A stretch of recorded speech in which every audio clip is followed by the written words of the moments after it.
Assalamualaikum. Assalamualaikum. Assalamualaikum warahmatullahi wabarakatuh.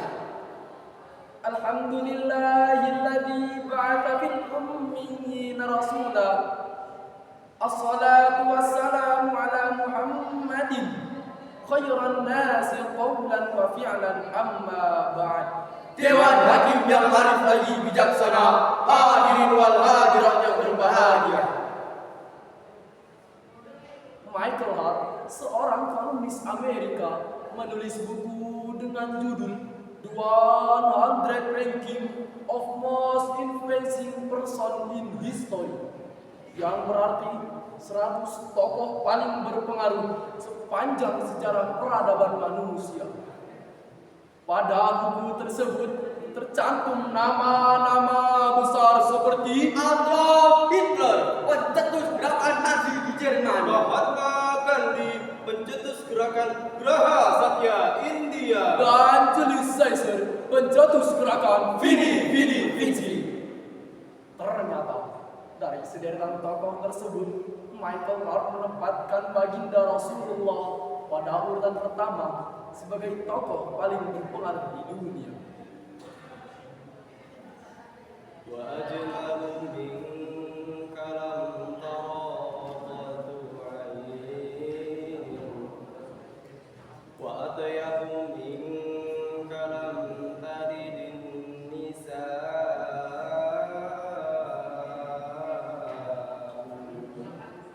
خلقت مبرأ من كل عيب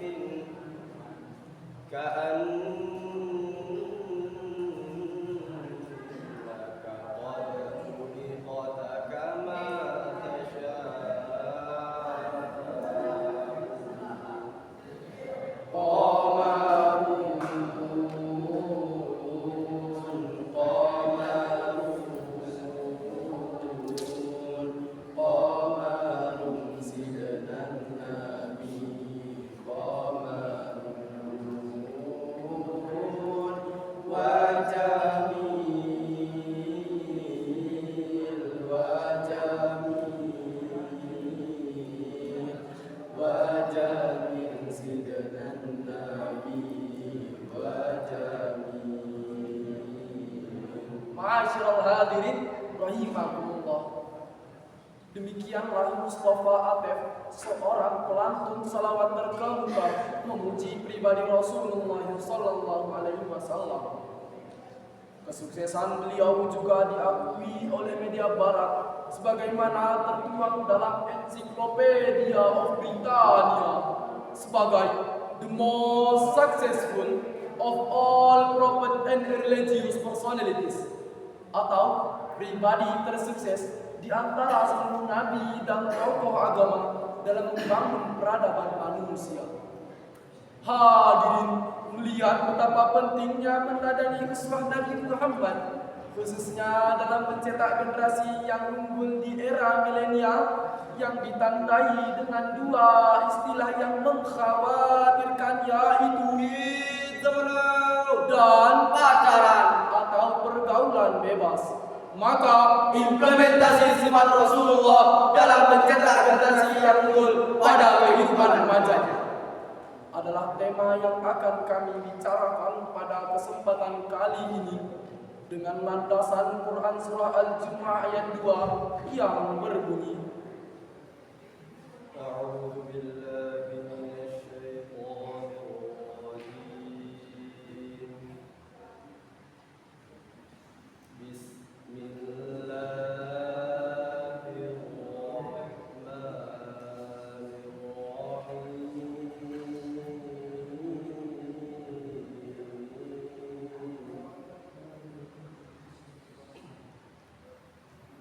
هو الذي بعث في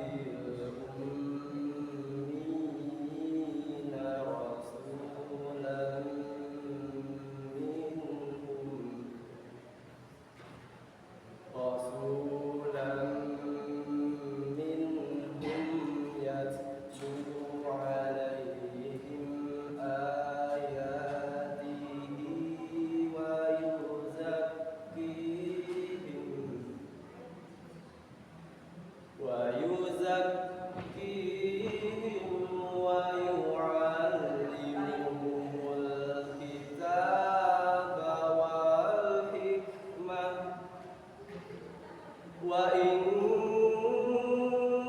كانوا من قبل لفي ضلال مبين. Aku berlindung kepadamu ya Allah dari godaan syaitan yang terkutuk dengan menyebut asma-Mu ya Allah yang Maha Pengasih, Maha Penyayang. Dialah Allah yang mengutus pada kaum yang buta huruf seorang rasul di antara mereka yang membacakan ayat-ayatnya kepada mereka, mensucikan mereka dan mengajarkan kepada mereka kitab dan hikmah as-sunnah. Dan sesungguhnya mereka benar-benar dalam kesesatan yang nyata. Ma'asyiral hadirin rahimakumullah. Sa'ad Hawa sebagai satu-satunya penulis tafsir di muka bumi ini yang mampu menafsirkan Al-Quran secara utuh sebagai satu kesatuan kolerasi tegas dimulai dari surat Al-Fatihah hingga surat An-Nas. Ketika mengomentari ayat ini di dalam kitabnya Al-Asas fi At-Tafsir jilid 10 halaman 5900 menjelaskan bahwa yang dimaksud ummiyin yaitu orang-orang Arab. Orang Arab dikatakan ummiyin karena belum turun kepada mereka suatu wahyu yang menuntun mereka. Sehingga dekadensi moral menjadi bencana. Mabuk-mabukan di mana-mana, Puasa semena-mena, rakyat teratas semakin merana. Wanita hanya dianggap sebagai penghias istana. keadilan hanyalah fata morgana, Pembangunan tak terlaksana. Kehidupan semakin hina-hina. Karena itu muncul istilah law of jungle to be politely of people. Hukum rimba menjadi peradaban.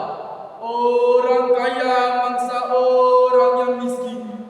Orang pintar menelan orang yang bodoh. Orang kuat menenggelamkan orang yang lemah. Orang licik mencabik-cabik orang jujur. Pejabat makan rakyat, konglomerat melahap orang larat. Dalam kondisi peradaban yang hancur lebur inilah Rasul tampil sebagai figur visioner dengan mengemban 3 misi, yaitu misi pertama Yatslu alaihim ayati, membaca ayat-ayat Allah secara utuh baik Qur'aniyah maupun kalamiyah. Misi kedua wa yuzakihim, membersihkan diri dari segala bentuk kekufuran, kemusyrikan, dan kebodohan. Misi ketiga wa yu'allimuhumul kitaba wal hikmah, mengajarkan Al-Quran sebagai pedoman reformasi hidup. Sebab Al-Quran is the only thing that can lead men to happiness.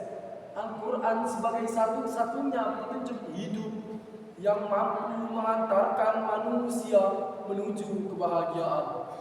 Demikianlah penjelasan Napoleon, seorang orientalis berkebangsaan Prancis.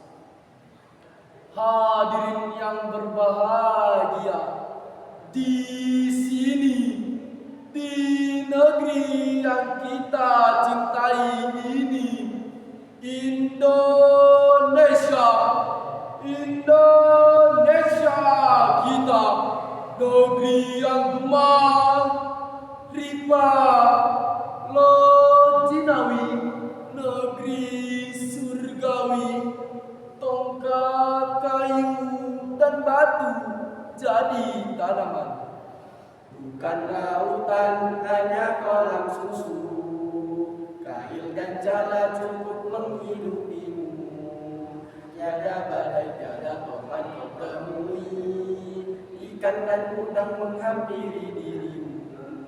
Orang bilang tanah kita tanah surga, tongkat kayu dan batu jadi tanaman. Orang bilang tanah kita tanah surga, tongkat kayu dan batu jadi tanaman.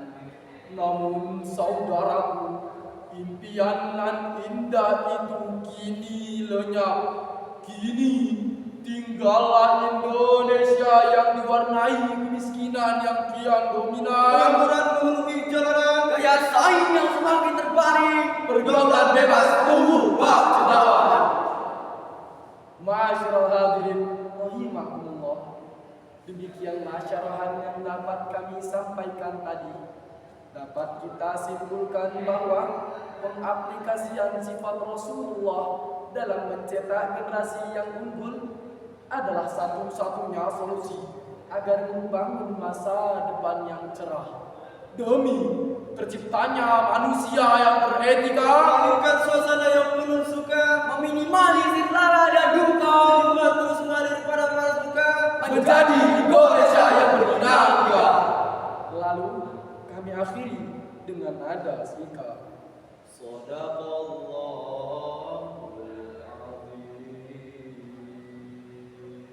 Maha benar Allah yang maha agung. Wallahul muwaffiq ila aqwamit thariq. Wassalamu alaikum